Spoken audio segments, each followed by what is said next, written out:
Ta-da! Live. Yes, we are live. It's Transform Your Relationships Live. I'm Laura Rubenstein here with the fabulous Dr. Roberta Shaler. Hi, Roberta.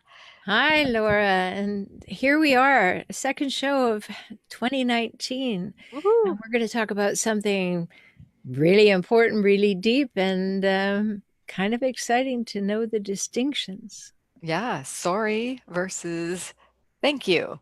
You don't really think about them in the same vein or to use them interchangeably. And sometimes we're using sorry when we might want to use thank you. Have you encountered that? Well, I certainly have. And I've written about saying thank you. In fact, I was kind of startled that when I wrote an article for yourtango.com, and it was the two words that you need to say more in your relationship. And it got picked up by Good Housekeeping in all kinds of places. And I was surprised. But the two words were thank you. And that we don't say it enough in our most intimate relationships, the closest relationships that we have. We tend to not do that in our partnership relationship as much as is healthy to do. We start not really taking each other for granted, but just accepting, well, that's what that person does. That's who they are. And then we don't get the validation. We don't get the reminder and the appreciation. And so, thank you is a big word to have very prevalently in your vocabulary when it's genuine. Yeah, and I will tell you, gratitude changed my life. There was a time where I had no access to joy. I was always critical of other people, and I was just at myself, and I was always like not able to access anything, like happy. But when I started feeling grateful, even for things that happened to me, and I would just thank the universe, thank God, Mhm. thank, every night keep a gratitude journal. What am I thankful for? um, that whole magic happened. That whole thing lifted. All of a sudden, there was all good things coming to me. And when I started thanking the partners in my life, the people I had closer relationships with, and acknowledging them, adding an element of acknowledgement in there, it's just like the self-criticism went away. I wasn't apologizing for silly things that I was criticizing myself for. I was now thanking people for being present and supporting me and or being, of support to them. Mhm. So it is a magical two words, thank you. And I bet a few people when you were saying the two words you need to use more in relationship are thank you. I'm guessing they thought you were going to say I'm sorry. I think so. I think so. And that would be unfortunate because we don't calibrate when we say we're sorry very well. For many people, that's a go to phrase. That's what you say. Oh, I'm sorry. Oh, you're almost apologizing for breathing at some point. And there's a big distinction. I mean, when you're sorry, that is actually an apology, not a deprecation. It's supposed to be something that you actually realize and recognize that you made an error and you would like to have done it differently. And you will demonstrate that you won't do it in the future because you truly are sorry. Exactly. And you know what I've noticed, and you're from Canada. I was watching a Canadian TV show, and every other, paragraph that the character said was sorry, sorry, sorry. Is it a Canadian thing? Oh, it definitely is a Canadian thing. I mean, Canadians are um, much more concerned about the making other people feel good and not imposing, particularly not imposing. In fact, I had a friend over the other day, and she's from the UK, and of course, Canada is highly influenced by the UK. And I said to her, "Would you like a cup of tea?" And she said, "Oh, well, not if it puts you out." And I said to her, "It's time to become an American. Would you like a cup of tea?" I said, yes or no is the answer. Yes, I would. Okay. That was me being funny with her, but that's the difference. A Canadian will say, well, only if you're having one, or if that would be all right, or, oh, I'm sorry that you felt that way, or I'm sorry about this and that. Whereas there's a difference where how it happens in the United States. So for those people who are listening from around the world, it might be interesting for you to ask, how does it work in my culture? I want to address what you just said because it's huge. It's kind of didn't know we were going to go here today, but I realize it's really big in my life here. I want to know, okay, so if somebody says, "Oh no, not if it puts you out," or if no, no, no, no, no, and you don't really know what they want. To me, I feel like I'm being lied to. I take such offense to that. Uh-huh. I try not to outwardly express that, but inwardly, I have such a visceral reaction to it. Like, why can't you just tell me the truth? And I want to know, I want to understand this more. I want to understand myself more. What can I do to better communicate with that person if I need to, or how can I better deal with it with myself? Because I want to understand what's really going on there for them. Not if Mhm. it puts you out. What does that mean? What are they thinking that they think they have to say that? Well, in Canada, you're very, very careful about one another. Well, it's changed a bit now, but when I was being raised, people just dropped in and visited, and people would come by whenever they were passing. The door was kind of always open. Now we live in a culture where you have to make an appointment 3 weeks before for dropping by for tea. But back in those days, then nobody felt put upon, but the same thing happened. They drop in and they say, would you like tea? Well, you came for tea. But you still have this conversation about whether or not there was going to be tea.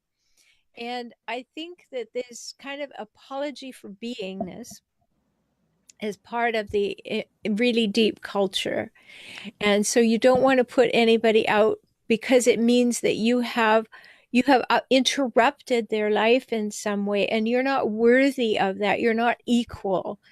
And this has become a polite thing to do. I don't know how the culture has changed, in the what's behind it, but I know that it is changing because, of course, I visit all the time. But this is a very important question, because why don't we believe that we deserve to take up space and draw breath and say, yes, I'd love a cup of tea? Yeah. What is possibly wrong with that, Yeah, and right? I've seen it in more cultures than Canada. In Canada, I get you're taking care of the other person and that, but in other cultures and even here in the US, I think people use it in even more of a weird way. I don't know what the deal is. It's like they want to hide themselves, and that Mhm. it's a hiding thing, and that's what it feels like. I don't know if I'm making that up, but um, Well, to use your point, you said that you sometimes you wonder if it's manipulation. It can mm, be. It definitely can be. Like, we've had lots of conversations about difficult people. Well, we're on guard to be not be manipulated. And so when people do that, you think, all right, do they want it? Do they not want? Oh, now I'm in chaos. I'm in confusion. Okay, now that they can do whatever they want. Like, I had this situation the other day. I'm going to a conference, and I live far away from, even though the conference is in San Diego, it's a 40-minute drive to the conference. So I arranged to stay with a friend who lives close. So another friend called and said, I said, are you going to that conference? Oh, yes, I am. She said, and I'm looking forward to staying with you. And I'm like, oh, but I'm not going to be here. Immediate answer was, oh, well, then I won't come. Now that was a manipulation. ooh, yeah. That was a manipulation. And so there are these lines that we have to be careful of. So I understand what you're being sensitive to there, because, just tell me if you'd like tea or not. I'm a big girl, I can handle it. But if I feel like you're playing games with me, and we're in Ah, some kind of a little power struggle, who's going to be supreme and get what they want, how's this going to go, that's very uncomfortable. yes. It is very uncomfortable. So be careful when you say, "Oh, I'm sorry. I know. Sorry, sorry." It can put somebody else in another weird position, right? And you're trying to take care of them, but you're actually putting them into a very strange position. I know that sometimes people will say, "I'm so sorry, I'm so sorry, so sorry," and they say it over and over and over again because they're really trying to soothe themselves of the guilt they feel for whatever they did or for whatever um, they think they're doing that they wanted to do anyway. You know? Yeah, or something that they perceive that they might have done, maybe could have, and they want to apologize for all of it all at once because they don't feel good about taking up space themselves. So therefore, they don't feel like they have the right to have the tea, Hmm. right? Some basic deep piece. So either they may be one extreme trying to manipulate you, on the other, they feel so unworthy that putting you out to put on a kettle is asking too much. Yeah, but it's really a gift. When somebody offers you something, and to receive it is a gift. So if you say, "Thank Absolutely. you, I'd love some," wow, they get to do something, Yes. now that they get to give you, that you get to receive, that they get back that receptiveness. I think there's really a misnomer about receiving. It's very active. It's not a passive thing. You No. actually have to do something to receive it. Like say thank you, like enjoy the tea, like drink the tea. So if you don't really want the tea, it's really best to say, "I'd rather not." Yes, yes. Or Or thank you, I'm thank, good. thank you, I'm good. And if you Yeah. don't know, I mean, there's that place that, I could go either way. Say that. I can go either way with the tea. If you want them to make the decision, you have to let them know they need to make the decision. That's what you're saying is I want you to make all, not all, but I want you to make this big decision about having tea for me. And when I was in Canada and I was giving a lot of seminars, I would say, all right, put yourself in the other person's place. Okay. And because I was very aware of this phenomenon that was going on. And I'd say if somebody came to your house and you wanted to make them tea and you offered it to them, would you feel put out if they accepted your offer? Well, of course not. Well, why is it not the same reversed? Why do But we they feel might, like, they might be put out. Maybe they want you out of their house sooner than later. I but don't that's know. fine. Then you don't offer the darn tea. Let's all be honest here. Yeah. Can we just all be honest, please? And be grateful, honest and grateful for the honesty. That would be like so amazing. And But we, learn to be honest, though. There's a big caveat. I just want to put that in, and I'm sorry I interrupted you, but, no. you know, um, there's a wonderful book called The Secret of Staying in Love. And in that book is this phrase: the genius of good communication is to be both kind and honest at the same time. High five to that. Yeah. So this is what we're talking about, being kind and honest at the same time. It's not about, well, of course I don't want tea. I came here to see you. I mean, whoa. But, if you want the tea, you say yes. If you don't want the tea, you say no, thank you. It's very, very simple, but be kind and honest. So when you say, "Oh, no, I just came from a meeting and I'm kind of happy here with coffee, thanks," it's settled. But don't leave it in this no person's land of how do I negotiate that? Do I make the tea? Do I not make the tea? They really want the tea, but they're afraid to ask me for the tea. Should I push the tea on them and then they feel obligated to drink it? What should I do? Right? So this is a prime and perfect example for our conversation today, because when you're apologizing for taking up space in the world, the "I'm sorry, I'm sorry, I'm sorry, silly me for even suggesting that you should be putting on a kettle for me," um, that's one stance. And the other stance is, well, of course I came for tea. Why do you ask? Right? Neither one of them are good. There's this element of grace, and we had a whole show on graciousness.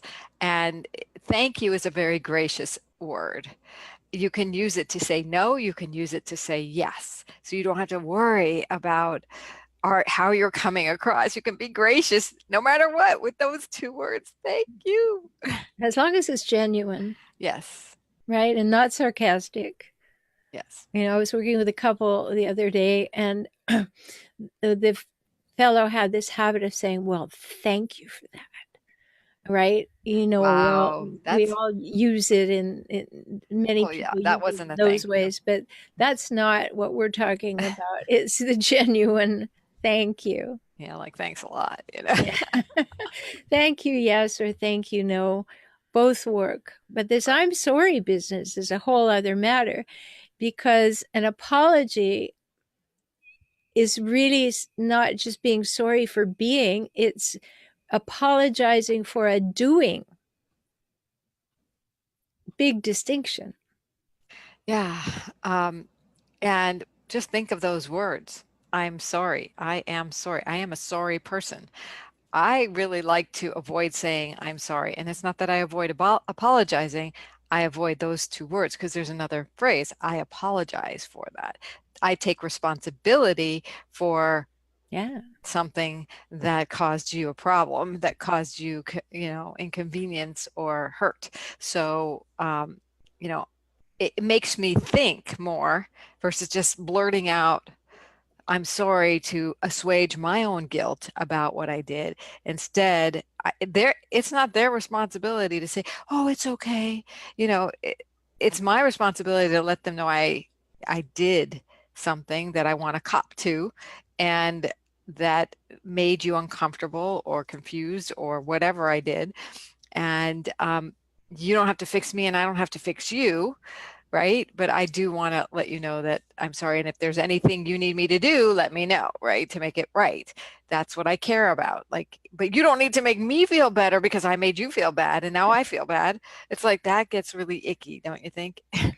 Oh, it does. And it becomes a meaningless conversation after a while. Nobody knows what we're really going after.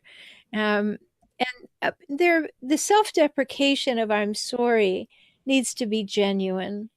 Like, I'm devastated that those words came out of my mouth, and I know that they hurt you.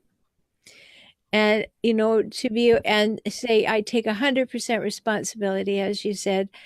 Yeah, I said that. And I truly am heartfelt sorry, because that's not my intention. And somehow I did not even pre-think that. Um, it deepen the conversations. That's what it's about, is deepening the conversation, deepening the connection to be able to say sorry. I think of a situation that happened, I don't know, 2 years ago, and I was really angry with a friend, and it was from being dismissed. I'd been very ill, and I'd been at home for 5 months, and she refused to come to my home, and refused to help in any way. And so finally, I was able to go out, and she invited me over for tea. And then she called me back and she said, "But bring your own tea." Well, I was not a happy camper. And I knew in my heart the best thing to do was not to go, but I hadn't been out for such a long time. So all the way over there, I am having the conversation. Can your anger. It's okay. It's nice to get out. It's not a big deal, even though she lives across the street from a grocery store, and she could have gone and got the tea if you mattered at all. But, you know, so I'm parking the car, and I think I got myself all together.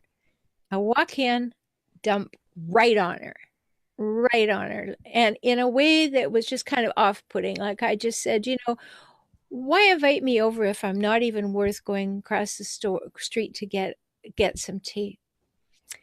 And she was like, "Oh, I'm so sorry." And I said, "Yeah, I just felt really undervalued, like I haven't been out, and then you tell me come to my house, but if you're coming, bring your own tea if you want anything to drink." So I explained all that to her, and she was sorry, and we talked, and everything seemed to be fine. And then I got an email from her the next day, and she has a friend that she talks to who gives her guidance about everything in life, a very codependent situation. And I knew she'd talked to this person, and I got an email that said, "I can never be friends with someone who would speak to me the way you did. even though we'd hugged it out, we'd talked it out, we'd done everything. And I wrote back and I said, well, friendship to me means being able to work through the rough places. I apologize if I offended you, but it was the truth for me. Now, these things happen, all right? I did my darndest to talk myself into a good place all the way over there.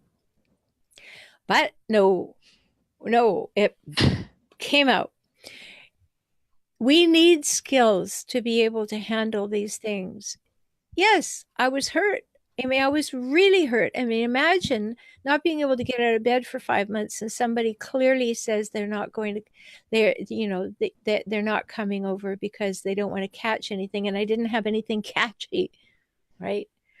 But this is this kind of situation you have to really think through.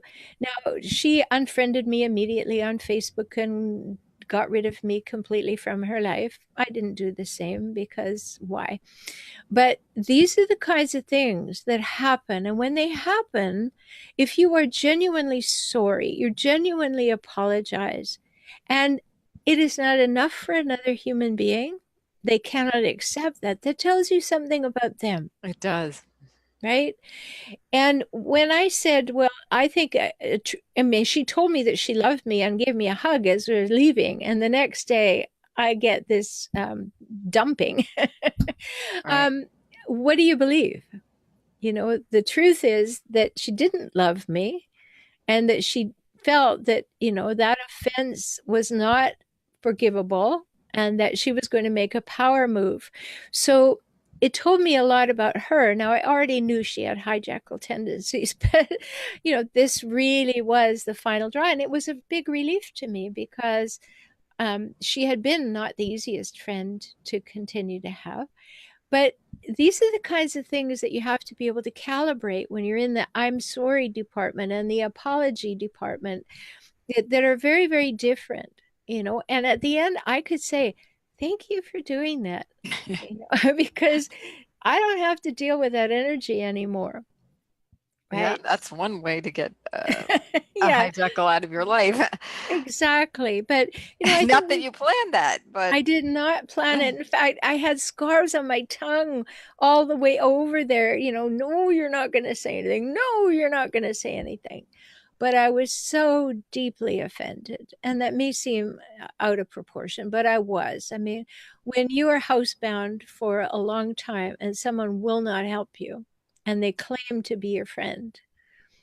we all have justifications for things, and and what and most people who have thought about this might know is what you're fighting about is not really what you're fighting about. Like you were Exactly. fighting, the energy that came out of you was your frustration from the 2 months worth of, not 5 months. being any connection with people in person, and all of it came out on her, and you apologized for, the way it came Yeah, out immediately. immediately. And, we're human. We're not robots.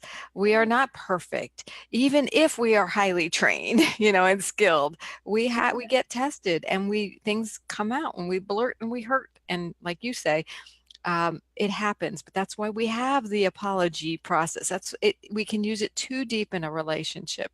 You don't want to use it, like premeditated or even subconsciously premeditated. So go back and see if that's, we have to go back and look at things. I do anyway. When I blurt, I'm like, did I like set this up because I needed to get this out and somehow resolve this thing in my past or whatever?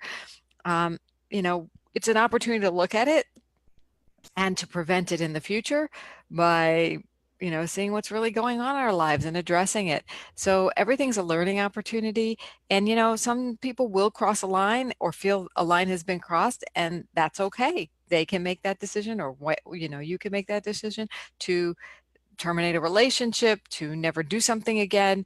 The apology process to me is very, it's like walking a tightrope almost, in the sense that you want to apologize and you don't know how good it is until the future, right?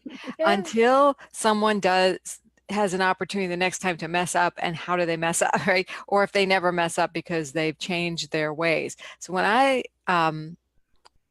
depending how egregious this, thing I did would be, is Mhm. I always try to think about what would I do different next time? How can I prevent a next time?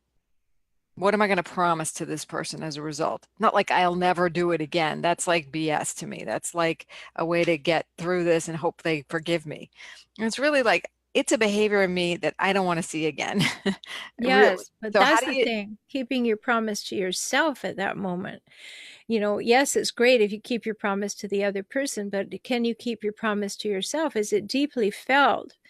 You know, that I don't want to be that person. I really need to reflect on that. I don't deflect in the moment by saying I'm sorry without taking that back and reflecting on how did that happen? What do I think? What might I need to change? What was my perception off or was it on? I mean, even in that case that I gave you, um, okay, you know, I had felt frustration in this relationship for a couple of years, and it all came out, you know, right then. Maybe I should have just simply taken myself out of the relationship when I first felt the frustration, you know, or tried to do something about it, but no. And it had, of course, after being in bed for 5 months, I was more than a little frustrated at life. Um, so, you know, I had to look at that like, okay, that was a bit of an explosion. What are you really reacting to here? What's really going on? So you have to do the self reflection and the self work. And then you want to be able to keep your promise to yourself that, you know, I apologize. That was not the way I want to come across in the world. That's not what I do in a friendship. But, you know, on reflection, I realized that it wasn't a friendship because, as I've said so many times, there have to be three basic things in any healthy relationship: equality, reciprocity, and mutuality. Well, there wasn't any of that going on. So, what was it really when I really got to look at it? Do I feel a loss? No, I don't feel a loss. But I felt like I learned something about myself. I need to look at relationships that cause me to kind of wonder. I need to look at them earlier. I need to mm, handle things earlier. And I'm the only one who knows what I'm thinking. So therefore, I have to figure it out. exactly. Um, that introspection will take us far. And those hijackals give us much cause for that, however, in a very challenging way. So I abide by the policy of trying to not attract them. And then when Well, I do, behave in a way that super keeps my boundaries and they're not even interested. yes. Yeah, it's difficult and of course with my work dealing with this all the time, sometimes I will recognize that somebody has a deep need to be validated because they've been through that experience. And so, you know, like in the case of, you know, a couple of the situations I mentioned today, I recognize that, but in the one I just simply lost it. And It happens. We're even human. though I delivered it and I said, "Oh, I'm so sorry. I'm just frustrated," and you know, there's no excuse for that. But you know, that was not enough because it really came with 5 years of, all right, I've had enough. And instead of just simply tapering off the relationship and saying, "Oh, look at that. I haven't seen her for 5 months. Maybe I won't." I didn't deal with it in the best way that I could have. And so, therefore, there were fallout. And of course, she feels, I'm sure, very superior in that situation because she decided to cut me out of her life. And that's okay. It's Because okay. actually, for me, it was like, I should have handled this earlier. Yep. Yeah, it's okay. That's the thing. It's okay. Everything that we have to give ourselves a break. And, if they can't get to the place, of introspection that they want to do and they need to be right and they need to be validated, that's what they need. I need to respect that. And if Right. I respect that, but I can't necessarily be a friend with that, That's right. And you know? that's okay. It's And, okay. you know, that's very okay to be able to say, this friendship is equitable, reciprocal, and mutual. And this one doesn't have much indication that it's even possible. So I'm going to put my energy in this one, not that one. right? And that's where we have to do our own work. That's where we really find out what we're sorry about. Mm-hmm. Are we sorry that we don't know how to do it differently, even though we want to? Or are we sorry that we transgressed one of our values and then we wish we'd communicated in a better way? Then talk about that. Not just be sorry, sorry, sorry, sorry for Sorry taking that up I space and exist. drawing Yeah. breath. Yeah. Right.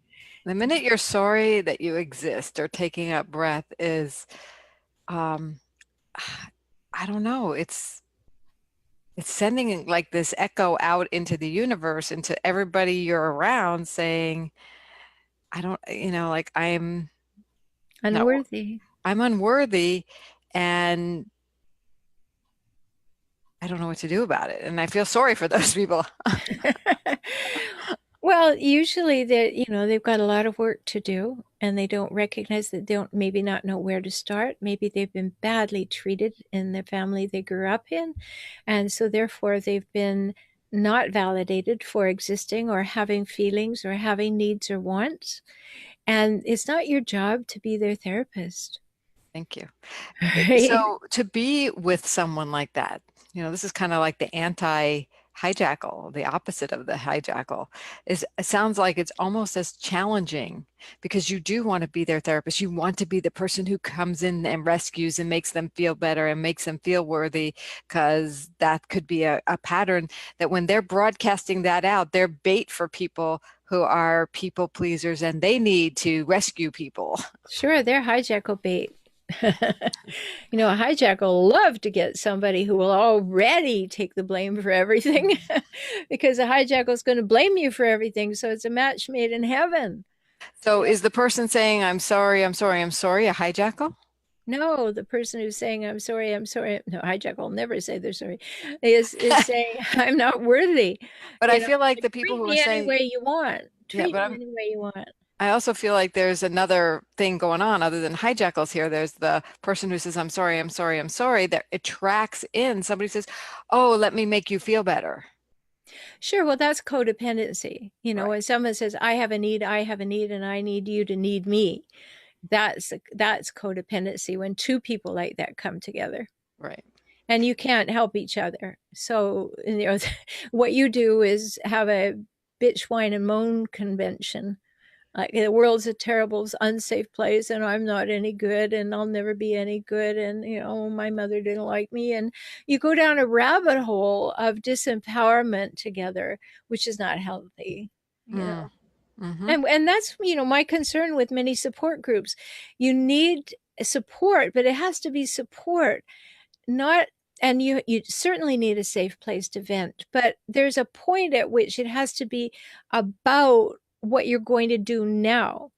I have two podcasts and I'm starting a third in February, and it's called Focus on Forward: Fuel for a Fearless Future. And it's because we need to say, all right, there's this that's happening in my life that I want to work on and maybe change or fix. But in this moment, what do I want and what do I want moving forward? And we can still be working on this while we're aware of moving into this.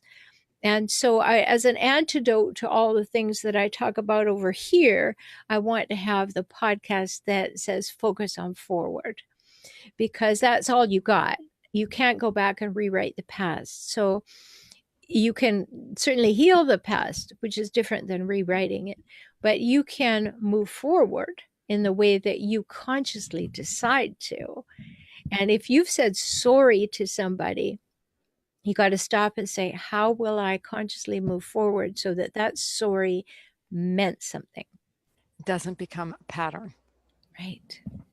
Because when you're in the sorry pattern, you're a sorry person. I think so.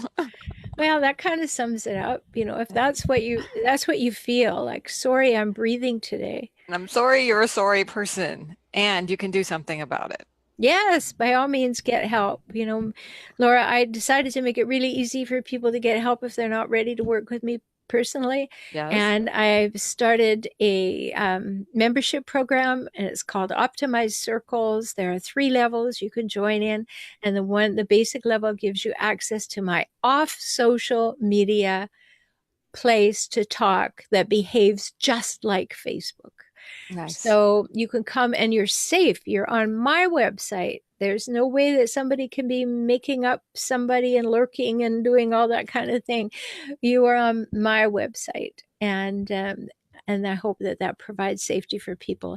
And if they're interested, it's at forrelationshiphelp.com, FOR relationship HELP.com/circles.